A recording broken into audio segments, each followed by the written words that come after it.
Good evening, and good evening. Once again, my name is Latricia Sharice Wilson. I am a missing person investigative journalist, and I investigate and research missing person reports filed all across the United States.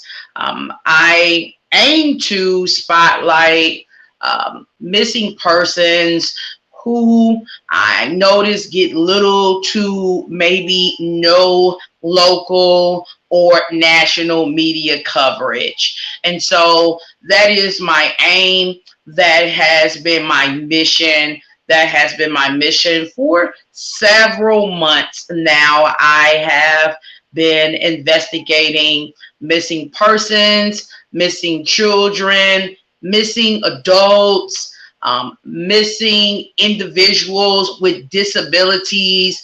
And my primary focus has been to help individuals get or gain a larger spotlight, okay? A larger spotlight in local and national media platforms, okay? So that has been my mission, and it will continue to be my primary mission. It will continue to be my primary mission. There's something about a child going missing that disturbs me. Children are vulnerable. Children are naive.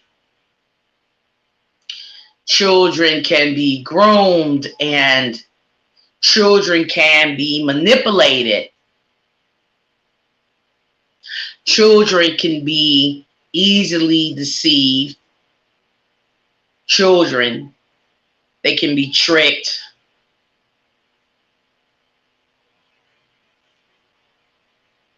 Adults can be tricked into getting into situations, of course, that they wouldn't have chosen for themselves voluntarily.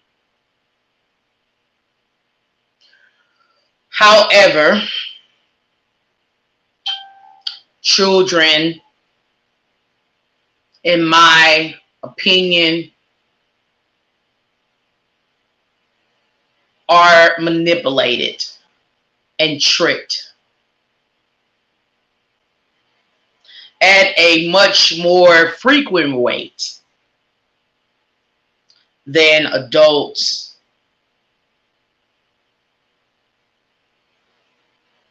With all of the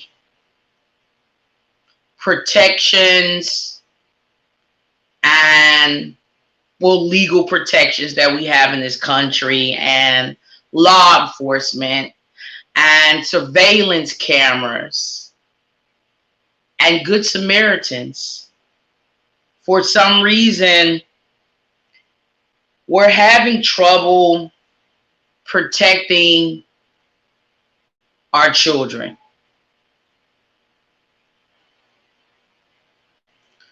Our children are more vulnerable today, more susceptible to being abducted or kidnapped or murdered than they were 10 years ago or 20 years ago or 30 years ago. Although there has been legislation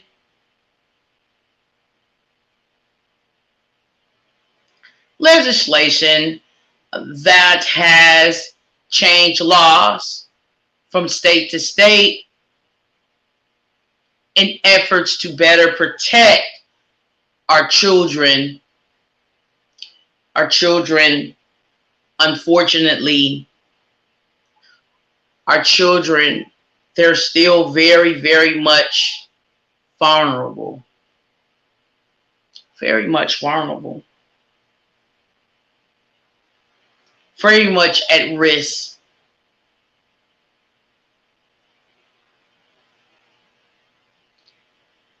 And every day I'm wondering, is there something more that we can do to protect our children? 12-year-old Sladen Capps-Schwab. He went missing, or rather was reported missing, June 26 of 2021 in Wichita, Kansas.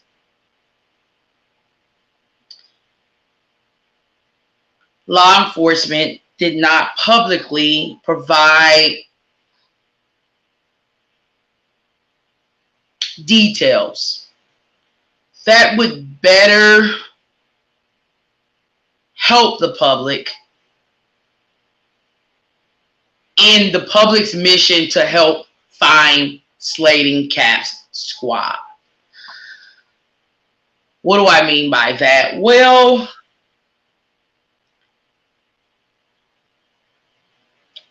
I don't know what time Sladen went missing.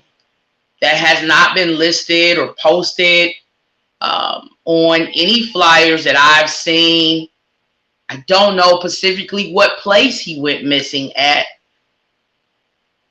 The location has not been specified, right? On flyers circulating on social media. And neither could I find those specific details regarding Sladen's disappearance in terms of location in local media reports.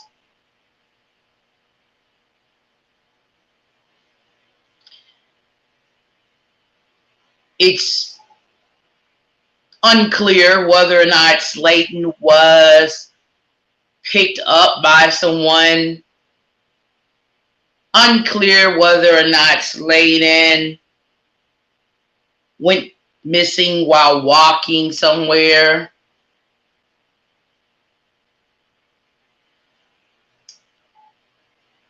There's a lot of details that unfortunately have not been released, published, or notated publicly. And these details are indeed necessary, being that a 12-year-old boy has been missing for several weeks, and no one seems to know where he is.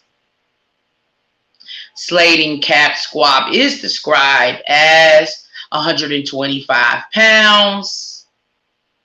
Sladen, he has blonde hair, 5'4", blue eyes. But other than the description given on flyers, there's at least his physical description, there's very little information the public has regarding really who Sladen is.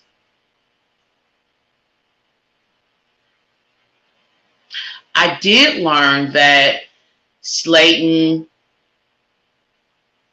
wanted to be a beekeeper. At least I did run across a post or two or maybe three from individuals saying that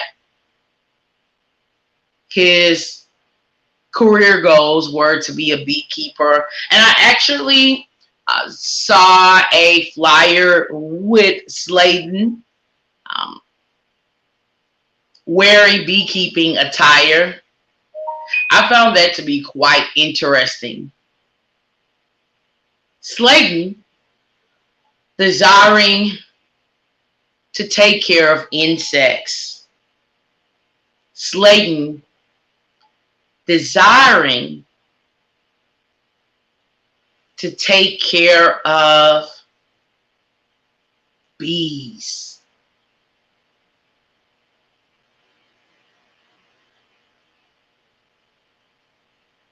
That was or is, from what I have learned, is his desire. But who's desiring to take care of Sladen? Who's desiring to look for Sladen? Who is desiring to ensure that Sladen is found and Sladen is safe? Those are just questions I have no answer to.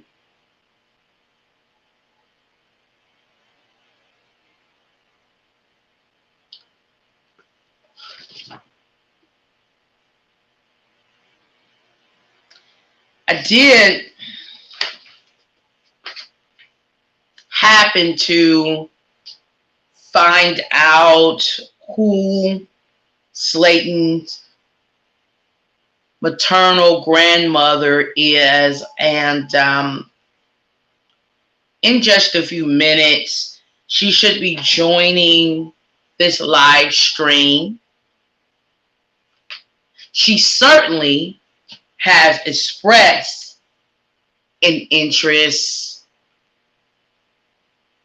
in caring for Sladen and taking care of Sladen and ensuring Sladen is safe.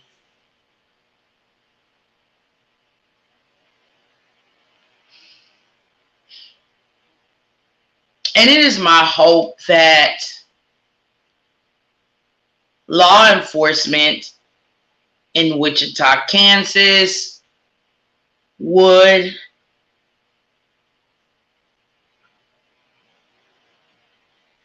beef up their efforts to find Sladen Capps-Schwab and to ensure that he is safe, ensure that he is taken care of, ensure that he's well nourished, and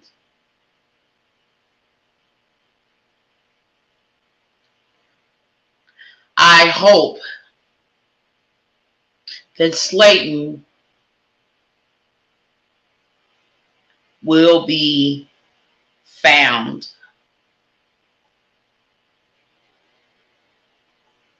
That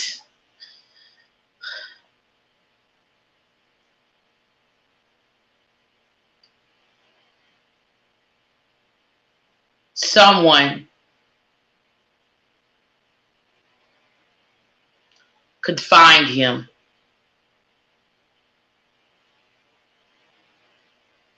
so that he could be taken care of.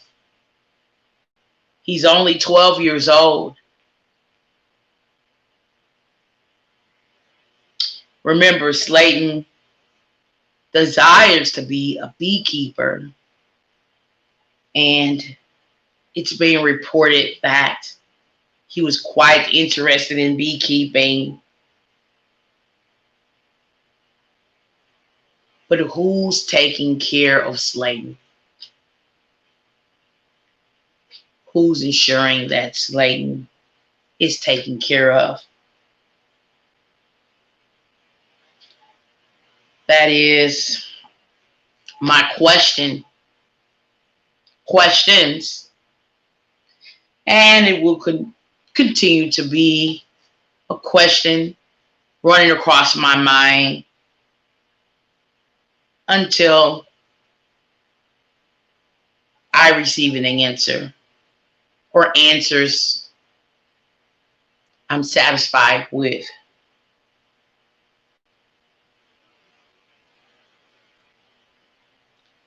Sladen Capps-Schwab, he's missing. and he is only 12 years old. 5'4". He's about 125 pounds. Sladen has blonde hair, blue eyes. He went missing on June 26th of 2021. Law enforcement believes that he could still be in the area he went missing in, which is Wichita, Kansas, that he could still be in that area. Will you share Sladen's photos? Will you help find him so he could be properly cared for? I believe I have someone here joining. I believe this may be the grandmother, Sladen's grandmother, and she's joining me right now in this live stream. So I'm going to add her to the stream. I'm adding, okay. I believe I have her here now. Hello, how are you doing? I'm good, and you? I'm great. I'm glad that you have had the time or taken the time to speak with me. I know that you have been really busy looking for your grandson, and very worried about him based upon the conversation that I've had and the other posts that I've read. And so before we began talking about Sladen and his disappearance, if you just like to share just how you're feeling right now. At a loss. At a loss. Frustrated, sad, mad. Most of all, for a few weeks, have just had a deep feeling of having a great loss. Mm-hmm. And when you say that you're angry or you're mad, what if you want to express what you're particularly angry about? Yeah.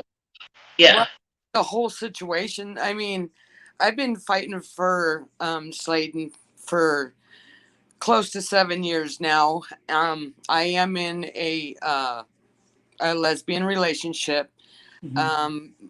My daughter and her husband were highly addicted to methamphetamines, and the kids were taken away from him. Well, the father is, you can call a white supremacist. He hates everybody. He hates gays. He hates blacks, Asians, Mexicans. He's a conspiracy theorist. He hates the system. He's been in the system most of his life. Mm-hmm. And then he sits and he talks about he would never let harm come to his children, and all along the children have been in harm's way. And I'm mad at him, and I'm mad at my daughter, and it's put a huge wedge between me and my daughter. Mm-hmm. I'm mad at the foster care system. I just at a loss. And it's been 7 weeks. And he could be anywhere by now. So 7 weeks he's been missing is what you're saying? Yeah, since June 26th. Oh wow, that is quite some time that he's been missing. And yes, I do have the date here of June 26th. I hadn't quite counted the weeks. I know that it has been several weeks. I've been counting the weeks. Yeah. Yeah. Yeah. Actually, go ahead. I'm sorry. Go ahead. 7.5 weeks right now. Saturdays he went missing on a Saturday, so Okay. On a Saturday. My question is, like, when did you first learn that he was missing? I know he was reported missing. I don't know by whom exactly. If it was, foster care providers that reported him missing, or maybe a social worker. I'm not sure. But do you remember maybe approximately the date he was reported missing? Um, Let me look back here. The day he was reported missing was June 26th. I didn't find out. Or when you found out? I'm sorry, that's what I'm to say. Ay, ay, ay. Um, I didn't find out until the first week of July. I would say, ay, ay, ay. I would say July 5th is when I found out. July 5th. Yeah, July 5th when I found out.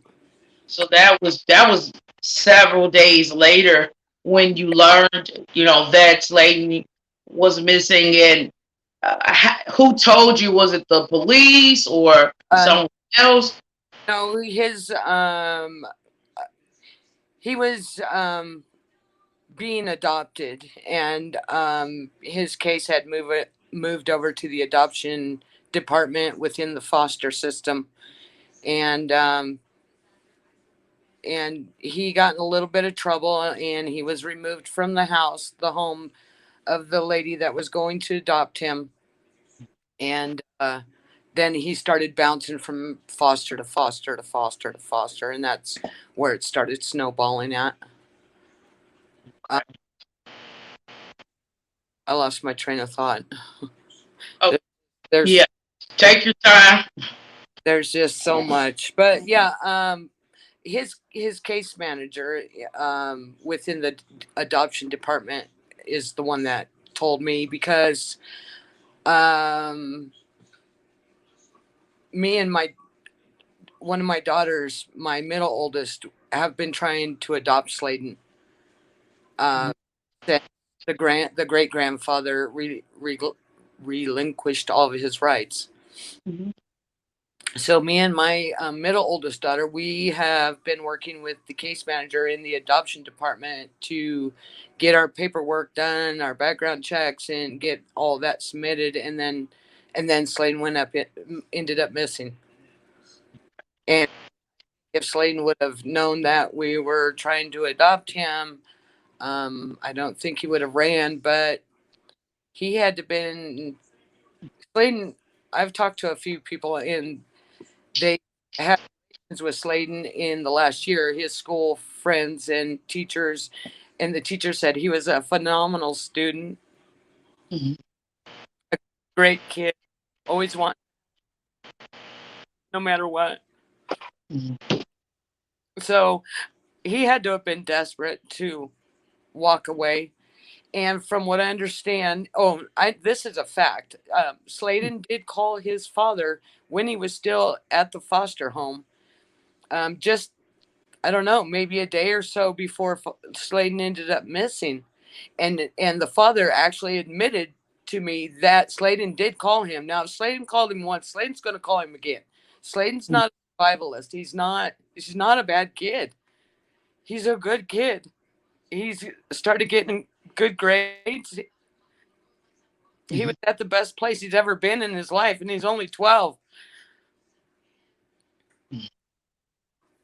That's wonderful. So he seems to be, from Yeah, what you're saying, very focused on, his education and excelling and doing well. yeah, yeah. And so this conversation, you said something that I just thought about. I want to go back to that he had with his father. You're saying right before he went missing, he reached out to his father, right? Was it a phone call? You called him or Yeah. text? He said that Okay. Sladen had called him, and that's when Sladen said that there was some man trying to touch him, or I'm not sure what that story was, if he was being abused or if somebody was trying to abuse him. Uh, Mhm. And Josh asked Sladen for an address, and these are Josh's words. He said Sladen couldn't deliver. And I'm like, deliver? He's like, yeah, he couldn't deliver. He couldn't give me an address, supposedly. Now, Okay. wait, Josh, the parents are, I do believe, have a restraint. How did Sladen even get Josh's number in the first place? And from what I understand, the case manager even told me that somebody sent Sladen a phone with like 500 contacts on it. Hmm. The case manager told me that. Now, how do you send a phone to a foster kid, or how does the foster kid get the father's phone number? I now see now me and my partner, we've done some research. Now, Josh's Mhm. grandmother used to work for the foster system there in Kansas. So is speaking regarding his other grandmother, his grandmother from his father's side of the family. Is that what you're saying? It would be it would be Sladen's grandmother and Josh's grandma. Okay. So Okay. great grandma, she used to work for the foster system. And she knows everybody in the foster system. And that's how the kids ended up out there eventually.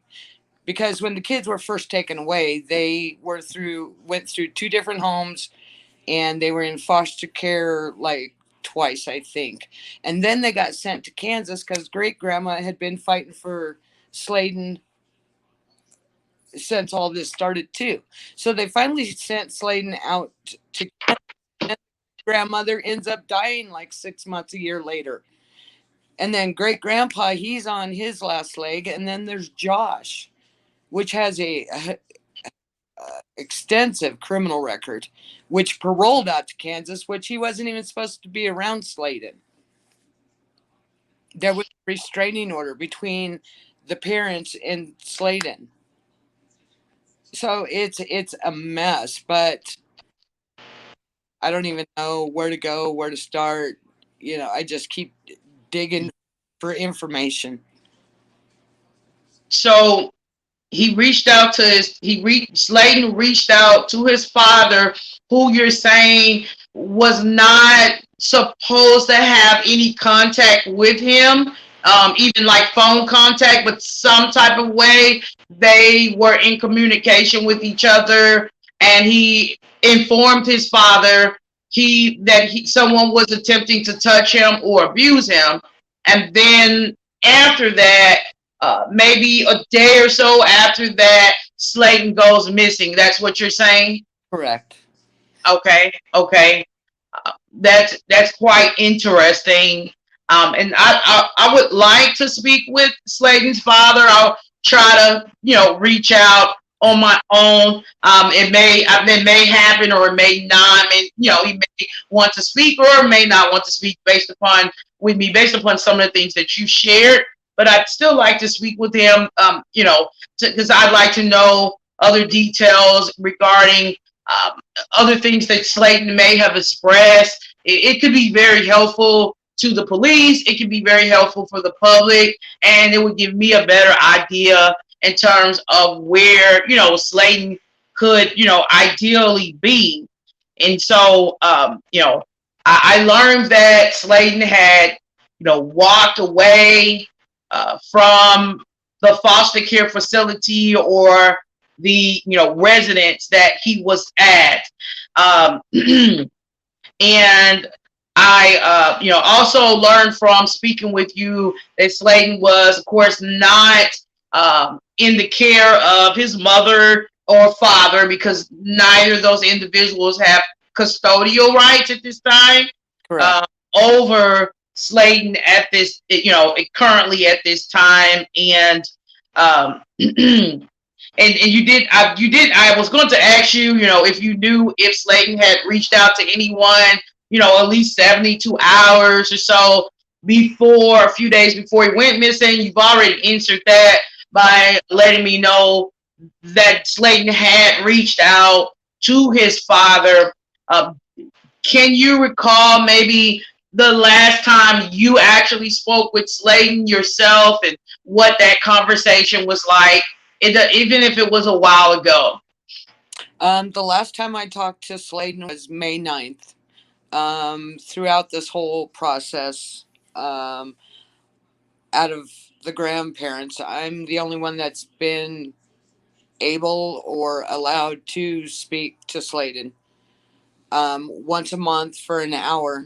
And May 9th was the last time I talked to him. It was a normal conversation. How you doing? How's summer going? You know, Mm-hmm. he showed me his beekeeping suit, and he had his whole hive. Actually, he had two hives. You know, he was raising money to, I guess you buy the bees and your queen bee and you set up Yeah. your, he was all excited about that. And Mm-hmm. he also talked about that he was going to start a lawn mowing business. He had a lawnmower and he was going to go door to door and try to earn some money to get his bees. Mm-hmm. And it was just a normal hour long conversation. Um, Nothing out of the ordinary. Okay. Nothing that, or that, yeah. And it sounds like he was mostly just sharing, what he had been doing and his beekeeping, the beekeeping suit that he had just acquired. I did see a picture of Sladen with the beekeeping suit on, and so I did see that. So it seems as though he was quite interested in really being a beekeeper, and so that's why I mentioned before you came on. Well, he wanted or desired to take care of insects. Like, who's taking care of him right now? And so I found that to be quite interesting. Do you know if there that you know of if there were any conflicts Sladen had while being placed in the foster care system? Conflicts he may have had with people that he resided with that you could speak to? Uh,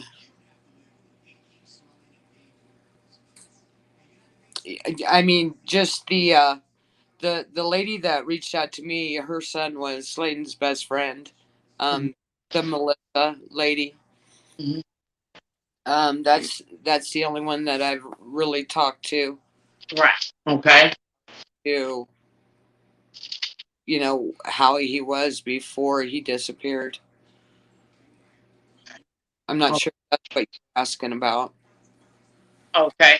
Yeah, I was just wondering if you had, firsthand knowledge, meaning maybe at some point Sladen may have expressed to you that uh, No, he was having some sort of conflict where he was, placed before he went missing. I know it's in Wichita. I don't know exactly what city specifically that he was placed at. What where the residential facility is located at.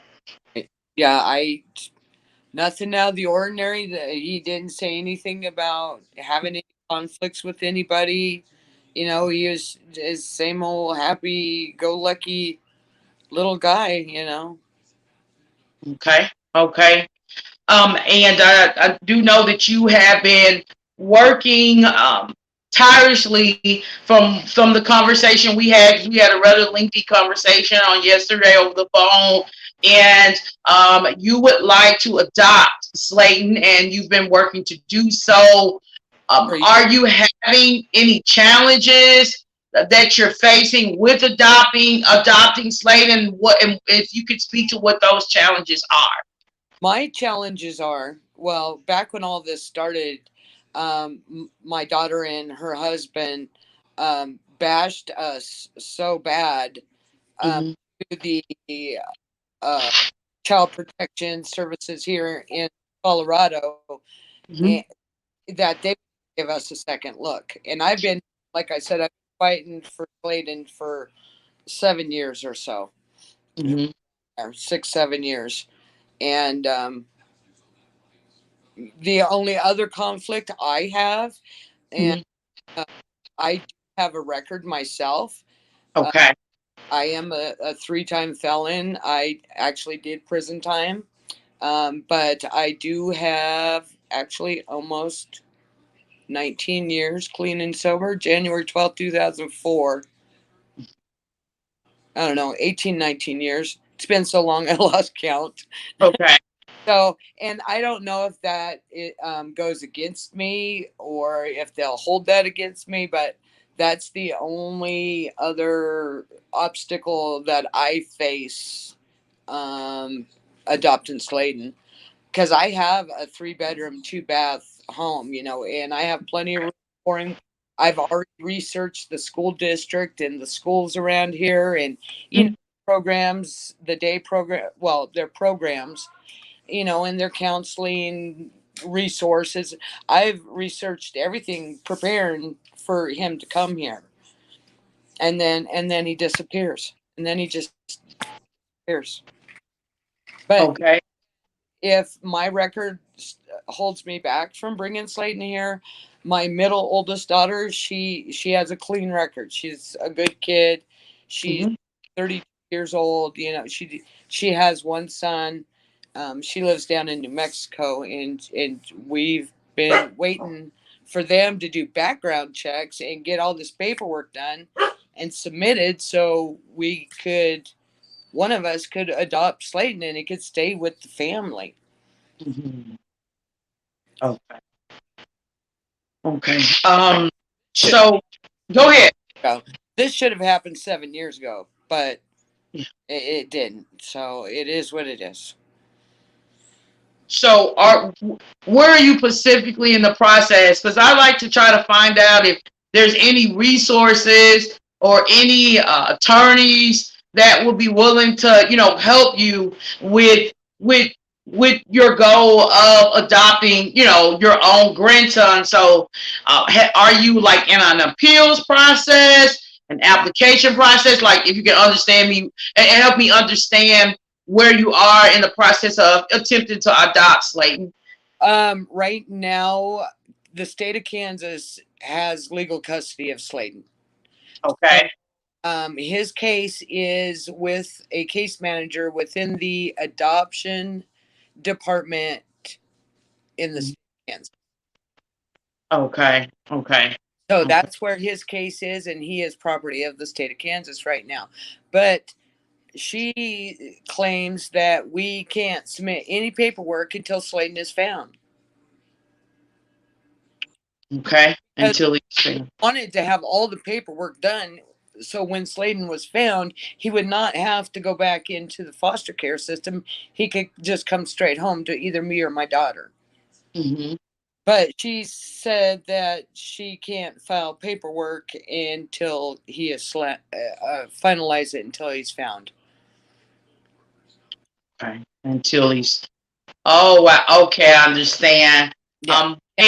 Is it paperwork? Yeah, they have to know that he's found, he's safe.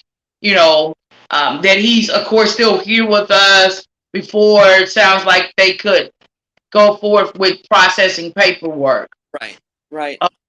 Okay. And I know that has to be frustrating for you because ideally you'd like to, have this process before he's found. So you may not have so many challenges ahead with obtaining your grandson, adopting your grandson, once, he's already been transferred back to the facility he went missing from or the home he went missing from.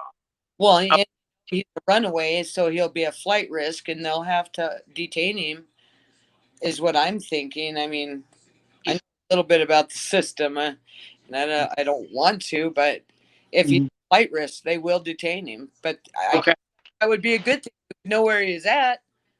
Yeah. Okay. Yes. And that is really what my chief concern is I would like to know who knows where this 12-year-old, he's 12, where he's at, and what can be done to ensure that he's safe. That I want him to be in a place that he feels safe as well.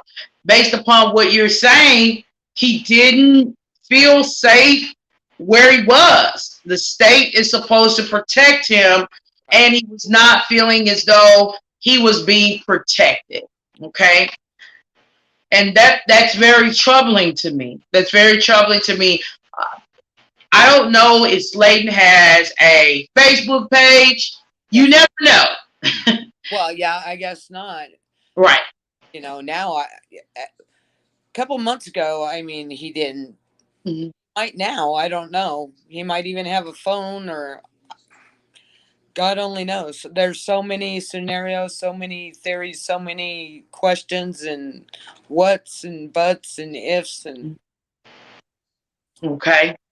So just in case he has Facebook and he possibly runs across this live stream, Right. this is your time to share whatever you want to share. As if he was like watching you right now. There's anything that you want to say to Sladen that you have on your mind that you want to say, you have, you can do that at this time, whatever you want to say to Sladen. Well, if Sladen is watching, just know that your family's here. We're ready to take you in. We're ready to give you a home and help you grow and succeed and be a real human being and be able to prosper. We need you in our lives. And if you are watching, you can call us. You can call me. My number is 720-495-6790. I've given it to you 1,000 times. I wish you would have remembered it, but I'm still here and I'm still fighting for you. And I know you know that I've been fighting for you. So give me a call. We love you. We miss you. We hope you're safe.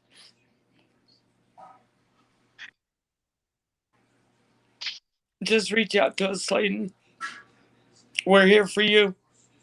Life is so much better. I love you, buddy.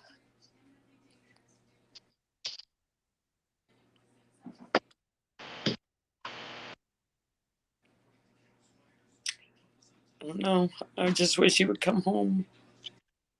I'm hoping that that message you left for Sladen reaches him somehow, or someone who knows him, someone he could be with. I'm not sure exactly, of course, what's going on or where he is, but I do hope that, and I pray that there will be some answers you will get that you hadn't been getting, as a result of our conversation today.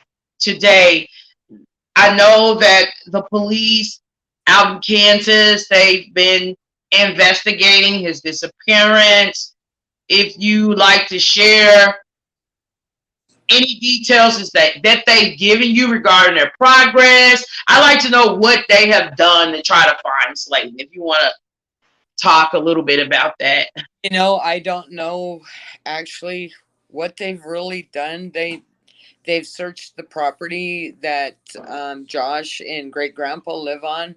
I mean, I don't think they searched the whole. I'm not even sure how big the property is, but I know it's pretty big, like 40 acres or so.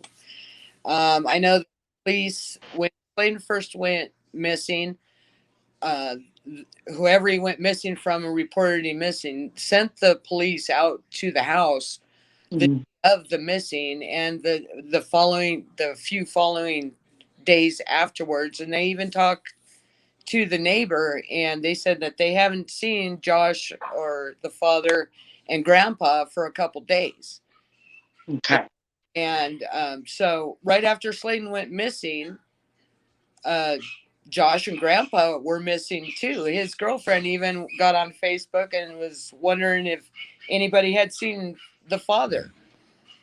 Okay. Um, and then all of a sudden they're back at the house. So I don't know if Sladen's on the property. From what I understand, it's a large property, and the kids, they lived there for a year and a half, and they built forts and tree houses and had all kinds of hiding places. And there's a Mhm. that runs through it, Mhm. and I hate to say it, but most homeless people live by rivers or creeks or whatever because that's their water source. Mhm. Oh, I don't know. Okay. Yeah, So they have searched the property of when we talk about property, the his father's property, yeah, who from what you're saying doesn't have custodial rights right. of overslating, but police they did search, I guess, just to be certain that he was not there. And do you know whether or not Slade's father was he cooperative No, with the police? no. He was not. Oh, Okay. it was about a week or two before he actually let them search the property. And I don't think the police actually fully searched the whole property. Okay. I really don't. Because there's some deep woods and a lot of weeds and a lot of abandoned cars. And if you look at it through Google Earth, my partner said a complete and total hole. Okay. Mess. It's like a hoarder's lot or of some sort, and there's hundreds of places anybody could hide. So Okay. Do you think it's possible that I know from what you're saying, Slayton reached out to his father before he went missing. He had and confided in his father, and this is just based upon what you're saying. Of course, I wasn't a witness, to any of these conversations, but you're saying that his father informed you that Sladen was concerned because he felt that a male was trying to sexually abuse him at the foster residence he was in. So, being that was going on, and if that was really happening, of course Slayton didn't feel safe. I wouldn't feel safe in that type of situation. And he had reached out to his father, had contact information for his father. Did you think that he could possibly be with his father?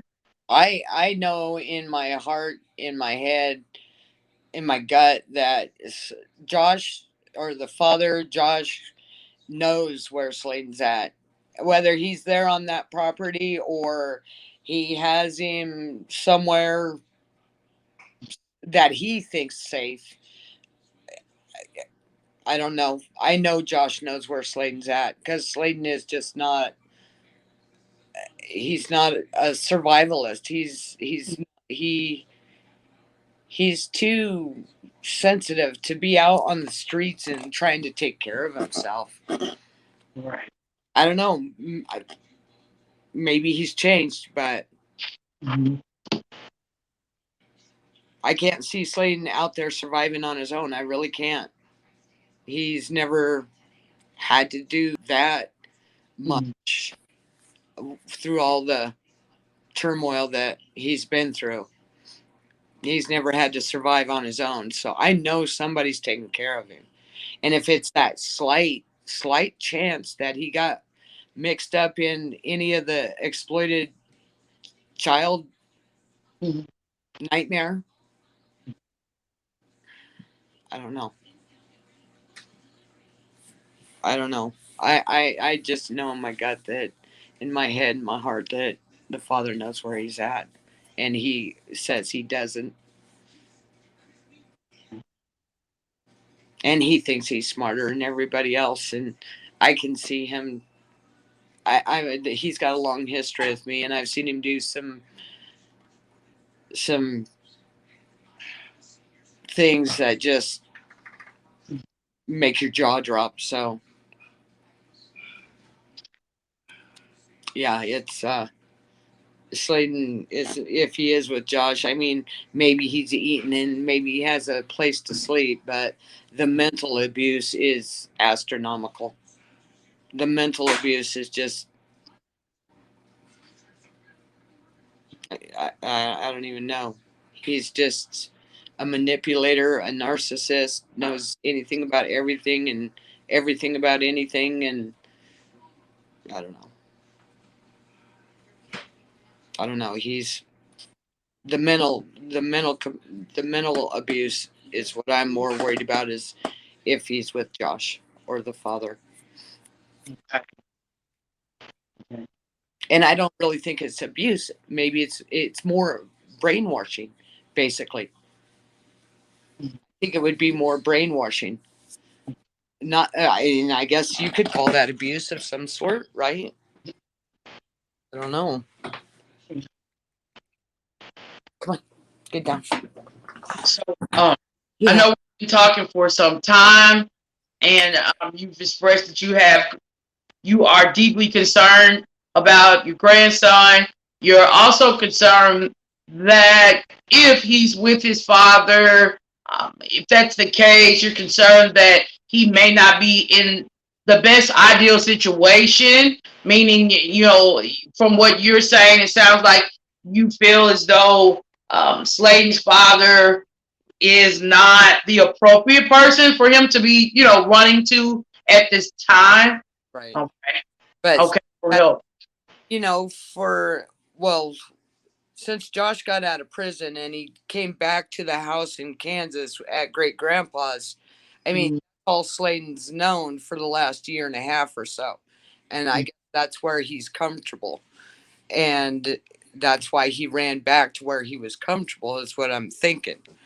Okay. Even though Josh was not supposed to be around him, he still paroled to the house in Kansas from Colorado. Okay. And I don't know how he did that because there was a restraining order between the parents and Sladen. But somehow they paroled him out straight out to great grandpa's house. And he's been with the kids for like a year and a half. And then great grandma died, and she was the matriarch that was holding everything together. But after she died, that's pretty much the beginning of the ball rolling. So it's just it's a mess, and I wish she could hold on just a little longer until we can get him a decent place to live and schooling. I mean, I know he doesn't want to be on the run. I know he doesn't. He had dreams and hopes. He had plans.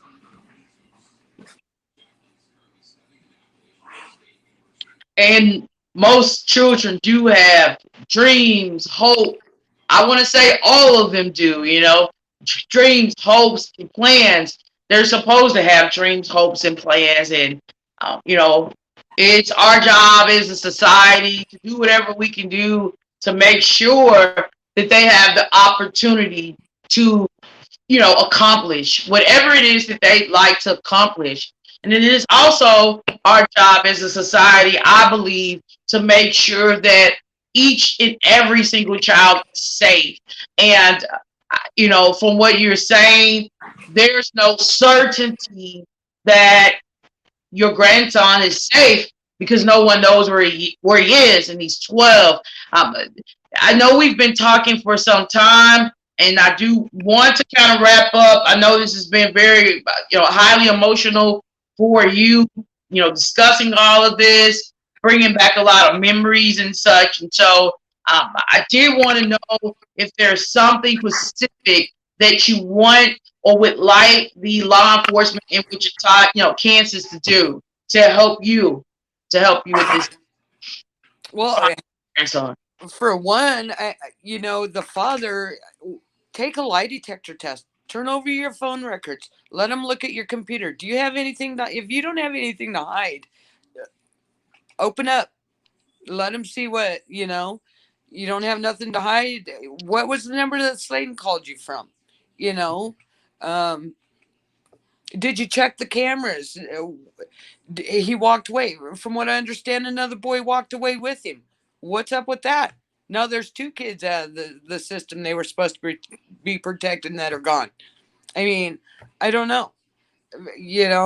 Check cameras, check phone records, clear the father. A lie detector test, phone records, computer. You know, have they done all this? I don't know. I actually put in a call today because I need an update. I need to know what they're doing. If they've got any new leads, you know, I Okay. don't know. And have they been responsive to you? It seems like you hadn't gotten a response. What is the response? Well, the response is, you know, they're working on it. They've got like 4 people. They've got a whole, the Department of Wichita has a whole unit dedicated to missing and exploited children and adults. They have a whole unit, and supposedly there's like 4 detectives working on the case. And he said that he had driven out there and you know, didn't see anything. I guess one of the neighbors said that they thought they seen a little blonde haired boy running in the property, and they went out to look at it, and of course they didn't find anything. But you know, and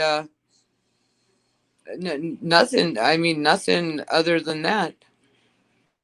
But see, I called him today. I wanted to know if, you know, they looked at cameras, like from where he walked from. Did anybody pick him up?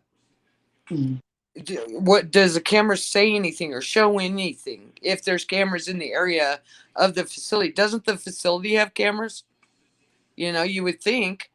Ideally, they should. They should.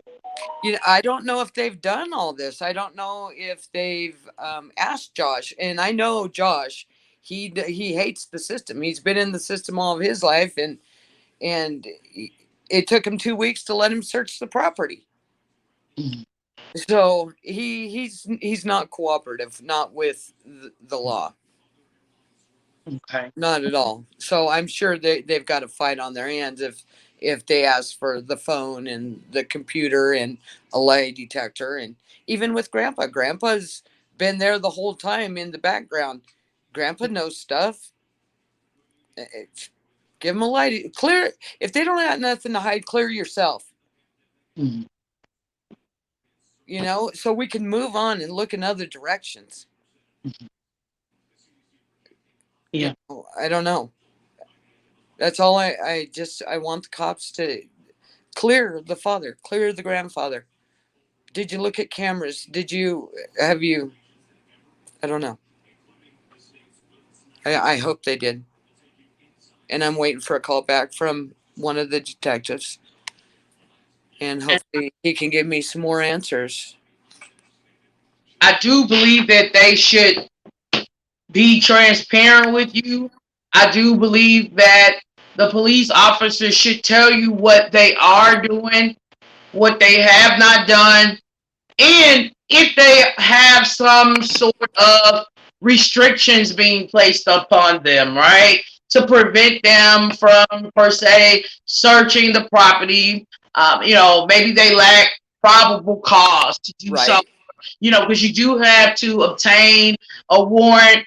At least the way it generally works is that they would have to get that cleared through a judge, right? Right. And Right. that is a bit of a process.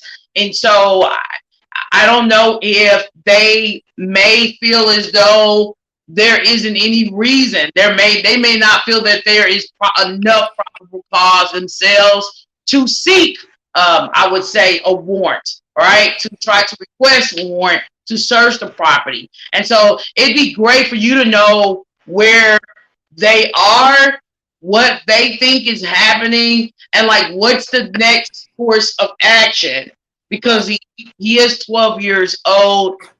12, yeah, that's really young, meaning he would be what, grade wise, he should be in the 6th grade, I want to say. I think Okay. so.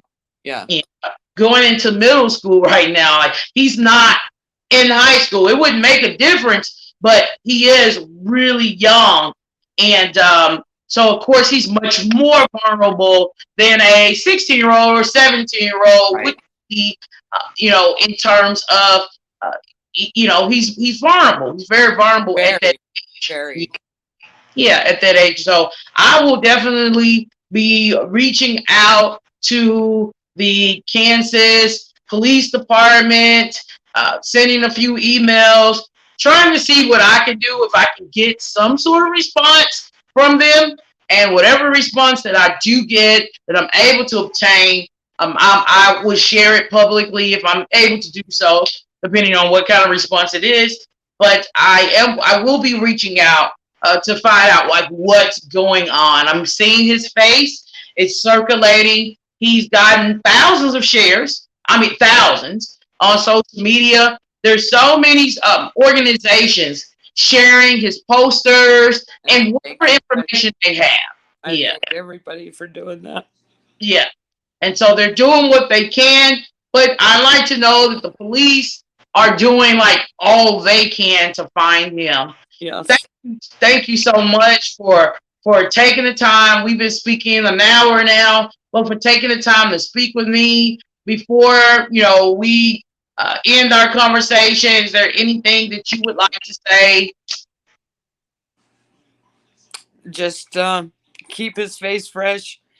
Keep it fresh in your minds. And Sladen, if you are out there, Grandma loves you. You need to call me. 720-495-6790. We're here and Grandma loves you so much. Just come home. All right. Thank you so much. And certainly, I will be definitely looking into this matter to see what's happening regarding, what the police are doing. But thank you so much for sharing. And you stay strong. You have a great evening. Thank you so much. And have a good day. You do the same. Bye-bye.